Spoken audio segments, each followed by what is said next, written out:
Right now at noon, Madison police are looking for suspects involved in a shootout overnight. We'll tell you what we know and how the family of a late Madison officer is continuing to support her favorite organization.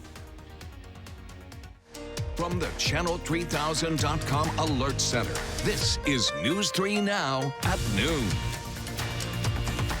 Good afternoon, I'm Mark Kane. Thanks for tuning to News 3 at noon on this Monday. Hope you all had a nice weekend. Rain and snow could impact your Thanksgiving travels. Let's head over to the Weather Center. Meteorologist Dana Fulton has a look at your first alert forecast. Hi, Dana. If you're hitting the road today, things should be okay this evening. But as we look ahead to Tuesday and Wednesday, that's when that rain event is going to start to creep into southern Wisconsin. And if you're traveling north, then we'll be talking about a little more of a snow event. Right now, the cloud coverage is really hanging on. A few pockets of sunshine. We are expecting a partly sunny sky this afternoon, but again, the cloud coverage sticking around for most of the morning. Doppler tracks quiet in southern Wisconsin. Temperature-wise, we are in the mid to upper 40s for those afternoon highs. So we'll still climb up a little bit over the next few hours and then cooling down overnight. So this afternoon, again, good on the roads, good to wrap up any outdoor plans, trying to get everything done before you need to travel. But for Tuesday, late evening and overnight, we are expecting some rain and snow to develop. Mostly just rain for southern Wisconsin, but if you do have to travel north along 94 at all, it's going to be a little messy outside. So we'll take a closer look, of course, at the track of this system in just a few minutes, Mark. I will see you then. Thank you, Dana. This just into the Channel 3000 Alert Center. 3 men have been arrested in connection with the August Beltline shooting. Police say 24-year-old Sorrell Gilmore, 20-year-old Taiwan Reynolds, and 22-year-old Terrence Moore III were arrested for their alleged involvement in the shooting. On August 16th, police received multiple reports of seeing someone inside an SUV firing at a car on the Beltline during the morning rush hour. All 3 men are facing multiple charges, including suspicion of recklessly endangering safety. Madison police investigating a shootout that happened overnight on the city's east side. Police say they found at least 36 shell casings in the 4500 block of Cottage Grove Road. 2 vehicles and multiple buildings were hit. This happened at 9 p.m. Police say residents tried to hide when they heard the gunshots, which officers say came from 2 sides shooting at each other. While no one was shot, authorities say a bullet missed one person by 5 feet. No arrests have been made. If you have any information, contact Madison Area Crime Stoppers. A Kenosha man is dead following a crash in Juneau County. Deputies say it happened around 5:30 yesterday morning on 39th Street in Clearfield Township. That's just north of New Lisbon. A caller told dispatchers he found a vehicle on its side with a man under the van. Investigators say the driver, 59-year-old Edward Tandler, had been thrown from the vehicle and died from his injuries. The crash remains under investigation. 4 people are recovering after they were shot during the opening weekend of Wisconsin's gun deer hunt. The DNR says 2 hunters shot themselves in the foot in 2 separate incidents in Oneida and Marathon counties. And a 19-year-old woman was shot in the hand by a hunter in Fond du Lac County. DNR officials say the hunter was shooting at a running deer. Officials say they need more information about a man who was shot in Washburn County on Sunday. A popular Wisconsin company is making a promise to bring more jobs to the Badger State. Molson Coors, previously Miller Coors, announced today they'll be bringing in hundreds of jobs to Milwaukee, but officials were not able to give a definite number of how many jobs. Milwaukee Mayor Tom Barrett, along with Wisconsin Governor Tony Evers, made the announcement today. They chose Milwaukee. It's my hope that they pick every job and put it in the city of Milwaukee. But that was the number that we were given, hundreds of jobs, and we were happy with that. And I remain happy with that. And I'm optimistic as this works its way out, this is going to be a big win for our city and for our state. And officials say most of the new jobs will be well-paying senior roles. Internal White House emails show an effort to justify the president's decision to withhold congressionally authorized money to help Ukraine's military after that decision was already made. In emails first obtained by the Washington Post, acting White House Chief of Staff Mick Mulvaney asked the Office of Management and Budget for legal justification to withhold the aid in early August. That was after the president ordered the hold and after his phone call with Ukraine's president, in which he asked President Zelensky to investigate Joe Biden and his son Hunter. In a White House press briefing in October, Mulvaney appeared to admit the money was held up in order to push Ukraine to launch the investigations. He also mentioned to me in the past that the corruption related to the DNC server. Absolutely, no question about that. But that's it, and that's why we held up the money. Congressional investigators have also obtained photographs, audio, and video recordings from an indicted associate of President Trump's personal attorney, Rudy Giuliani. The family of a Madison officer is giving back to her favorite organization. Sergeant Jess Fisher was a committed member of the Shop with a Cop event until she killed herself last year. Jess's family wanted to show their support for law enforcement, so they raised $2,000 to be used during the event. The Dane County Shop with a Cop is a nonprofit organization that assists economically less fortunate children during the holiday season, with officers, through donations, going shopping with them and helping them purchase gifts. But she just loved it.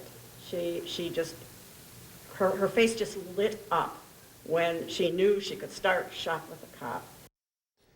The Madison Shop with a Cop event will take place next month. And there's more to come on News 3 Now at noon. Up next, we'll see what Howard's working on in the Mr. Food Test Kitchen.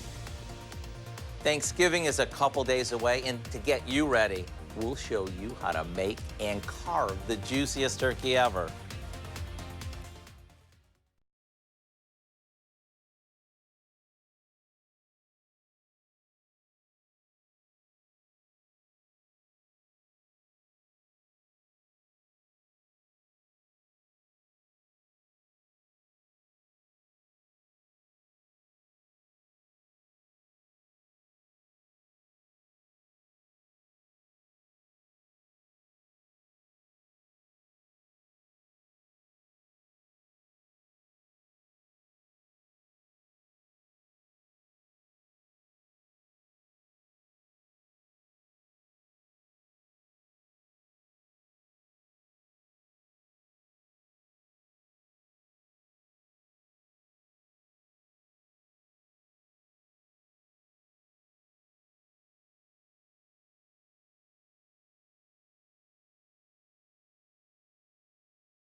When I hear that many of you get up in the wee hours to get your turkey cooking so you can use your oven to make other stuff later, I just shake my head.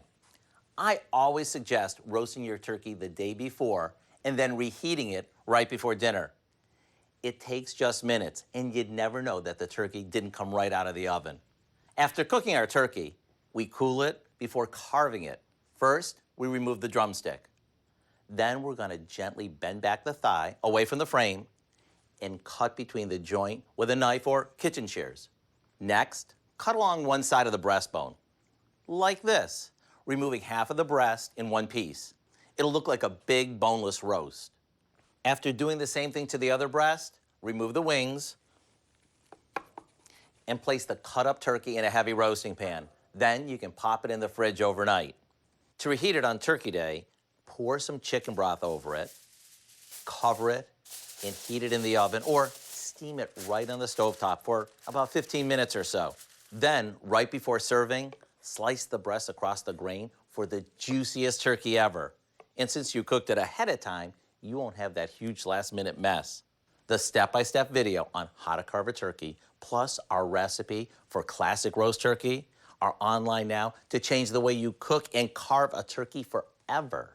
I'm Howard in the Mr. Food Test Kitchen, where every day we're looking for the easiest way for you to say, ooh, it's so good.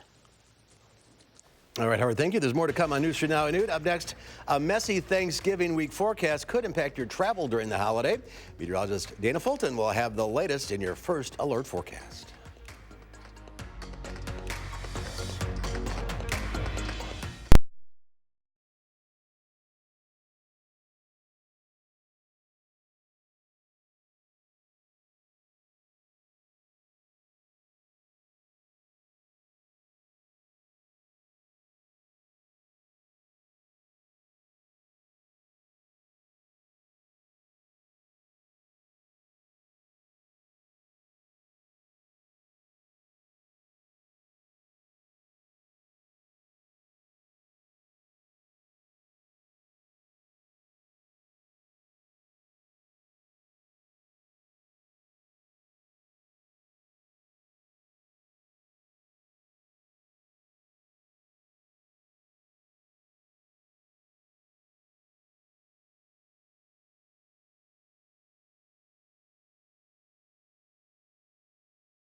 Our Call for Action phone bank is open right now, ready to take on your consumer issue. And call our hotline. Volunteers will help you with any consumer complaints. The number is 608-270-2833. Service open every Monday, Wednesday, and Friday between 11 and 1. Let's check Wall Street at the noon hour. The Dow Industrials up 125 points. The NASDAQ up nearly 100 points. And the S&P 500 up 18. Let's check in now with Q106 Farm Director Pam Yankee. She's in the radio barn with the numbers on this Monday. Yeah, and actually our numbers are a little bit mixed so far for Monday, Mark. I think that some of the traders are going to obviously want to wrap up their business early. It's a holiday abbreviated trade week, so that means that by the time we get to Wednesday afternoon, Chicago is going to be probably pretty quiet, and we'll wait and see. They'll resume an electronic platform on Friday, but not necessarily a lot of bodies that are going to be around. So today we're also keeping an eye on Nick Gillette. He is up in Casco, Wisconsin on Friday. He picked up the first Conservationist of the Year award from USDA's Natural Resource Conservation Service out in Washington, D.C. He works advising farms on everything from nutrient management with their manure nutrients right on through to cover crops to keep soil in place on about 25,000 acres in northeast Wisconsin. So congratulations to him. Kind of nice to see a Wisconsin certified crop advisor that gets the first of that kind of award. Also talking a little bit about what's happening this week. Another quick reminder that after Thanksgiving, we'll look forward to seeing you at the Wisconsin Farm Bureau Railroad Federation's annual meeting up in Wisconsin Dells. Don't forget, they've got their centennial celebration drawing to a close, and they are shooting for 10,000 food items and supplies that they will be collecting at that annual meeting to donate to food pantries all across the state.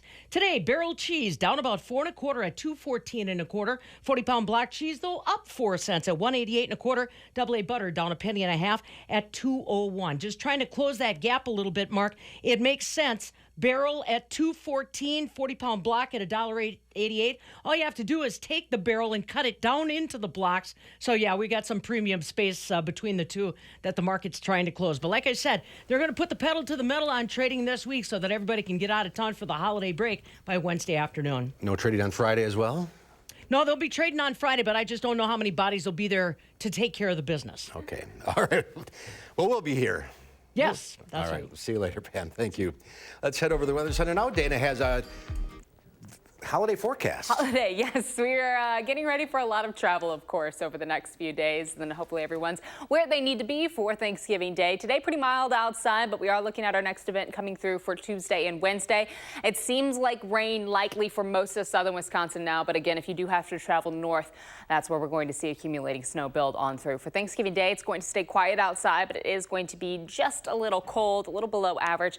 So if you are kicking the kids outside, may layer up just a little bit. The track of this low pressure, very, very important. It seems likely now that it's going to travel more of a north-northeast line stretching through Green Bay. So the center of this storm traveling northeast. That's good news for us because if that happens, if it trends further north, we see a lot of rain for southern Wisconsin and northern Illinois and more snow off towards the Twin Cities. But if this track shifts just a little further south, then we are expecting that snow line to push further south, and it could get a little closer to Madison. Now, likely that it's going to stay further north right now, but we are going to keep a very close eye on this track as we get closer to that movement once we get into Tuesday afternoon and evening. Now, throughout Tuesday morning, things will stay dry. It's not until the evening commute that rain lifts north across the state line and right over the area. For Madison, temperatures will be above freezing at that time, so it seems like it's going to start as a rain event. We may see some light mix or flurries at the northern edge of Dane County, but the rest of that snow really stays off to the north and west, impacting La Crosse again up through the Twin Cities. And if you have to travel north on 94, we'll be seeing that snowfall well to the north. By Wednesday morning, most of the moisture is out of here, but we may see a few wraparound light flurries or light drizzle spots for late Wednesday morning and early afternoon. There won't be any accumulation really. Again, for southern Wisconsin, most of that stays well off to the north. And by Wednesday evening, we're nice and dry and clear. So if you are traveling later in the day on Wednesday, the road should be fine at that point. And for Thursday, we see that dry trend continue. So a little closer look this afternoon. We are expecting to get a little bit of clearing. Thankfully, we've held on to the cloud coverage for most of the morning. Those shower chances start to creep on in late in the afternoon, moving through for your evening commute. We may even see some heavier rain at times in southern Wisconsin. Most of the snow, though, as you can see, really is up towards La Crosse. It doesn't seem like this is going to be much of a snow event for us. Wednesday, we're still very, very cloudy outside. We might have a few light wraparound flurries, but no accumulation coming along with that. Alert day is still in the forecast, though, for Tuesday and Wednesday. The concern still are the road conditions and so many people getting on the roads when Mother Nature isn't playing along. It just makes things a little messier outside.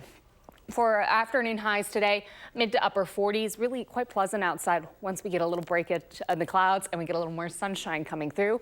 Alert days for Tuesday and Wednesday because of the road conditions. And then for Thanksgiving Day, it will be a little colder outside. High temperatures will be in the mid-30s. We're looking at a mostly cloudy sky, and heading into the weekend, temperatures stay below average. That's because of our next system that'll be moving in. It's going to be bringing some rain and what looks like the possibility for some accumulating snowfall for Sunday. But we'll get through this first system first and then start focusing on what's ahead for next weekend. Another big travel day. Another big travel day, where you're going and where you're coming from. Yes, we keep an eye on things. And of course, the thing to remember, I had people asking about flying out of Madison and Milwaukee.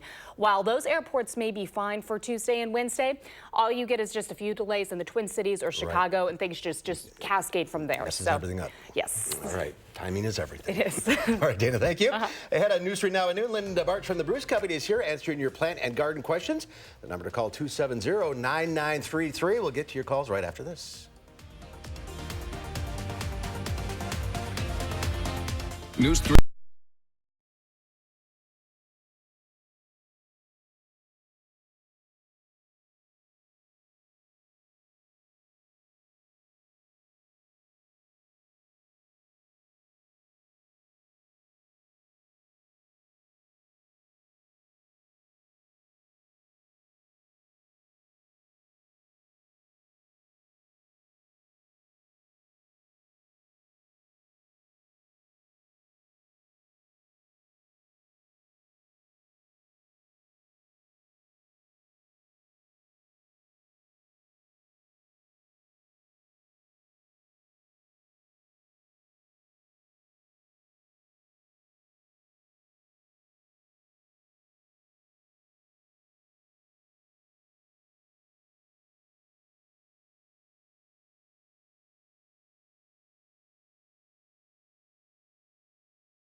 Linda Barge from the Bruce Company is here answering your plant and garden questions. 270-9933, the number to call. Good to see you. Good to see you, Ed. In the mood for the holidays here.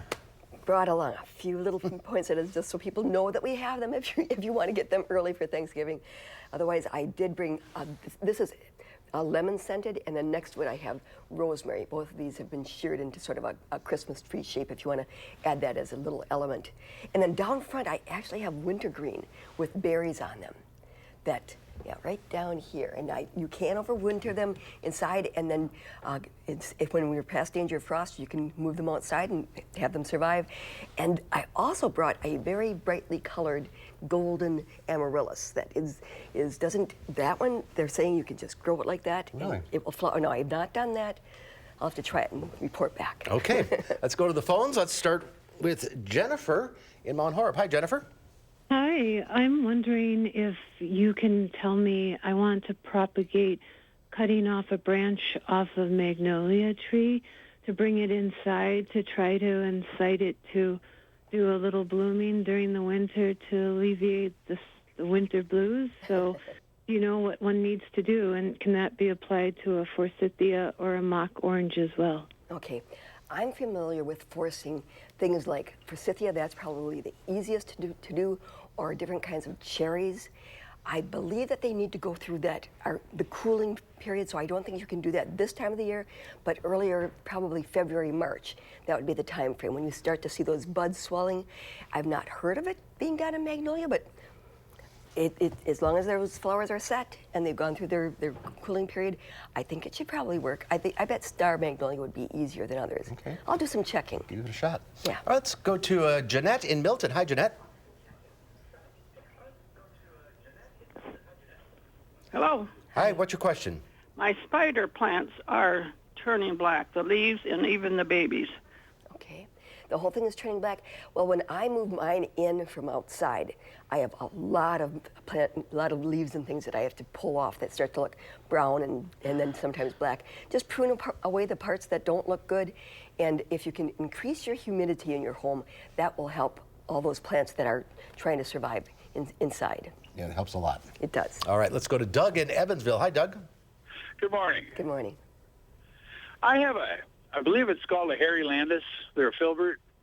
This year was just a terrible year for it. It's about 6 foot tall, but it leaved maybe a dozen leaves and then just stopped. Can I cut it back? What can I do with this? Well, last winter there were quite a number of plants. When we got down to 35 below, we hadn't been that cold in a long, long time. And things like burning bushes, a lot of them died. Japanese maple did not make it. And if it's Harry Lauder's walking stick, that's what I'm familiar with, that is marginally hardy. And so if you have some of it that has survived, prune off the portions that aren't alive and see if you're left with something that's acceptable, and wait to see what kind of winter we have this year. Yeah, it was a tough winter last year. It was very hard last winter. All right, Levon from Lancaster. Hi, what's your question? Yes, good afternoon. I put in a hydrangea plant about 3 months ago, and in reading the directions it says not to cut it off, but to mulch it, and there's still leaves on it and flowers. Is that going to hurt it, or? Okay, this hydrangea is one that's meant to be outside in Wisconsin, correct? It's not? Yes, Okay. yes. All right, well then if it still has leaves, I would guess that it's a type of microphylla. So sometimes people recognize endless summer. There's a whole group of plants that you do not prune them back in the fall, hoping that we have a mild winter, because then the buds that are there will actually flower a little bit earlier. They're supposed to bloom on both old wood and new. But I would just be on the safe side, don't prune it back. Okay. Let's go to Grace in Madison. Hi, Grace. Grace, you there? Yeah. What's your question? Grace? Go ahead. What's your question? The poinsettia. Okay. How many years will it blossom? Well, poinsettias are, it's not that they reproduce flowers. They have to go through, in order for them to flower and produce the colorful panicles, see, the flower on these plants are down inside. And they will flower every year, but they have to go through a period of a certain number of dark hours. This is the flower here. Right. And these are colorful panicles.